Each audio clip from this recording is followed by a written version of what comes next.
एक आंसू जो ज़ब्त के बावजूद निकला, बड़ा कमज़र्व था जो उसके सामने निकला।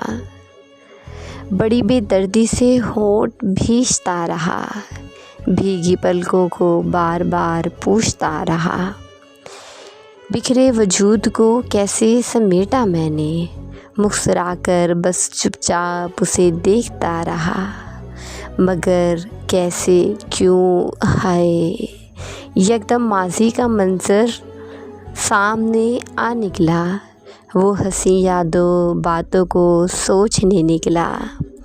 मैं मजबूत दोनों हाथों को बांधे खड़ा था, किसे मालूम ही नहीं हुआ कैसे मेरी आँखों से ज़ब्त का आंसू निकला।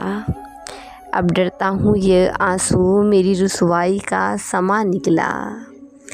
खुद को बड़े हौसले ज़ब्त से खामोश रहा, लेकिन उसके सामने ये आंसू बेरब्त निकला।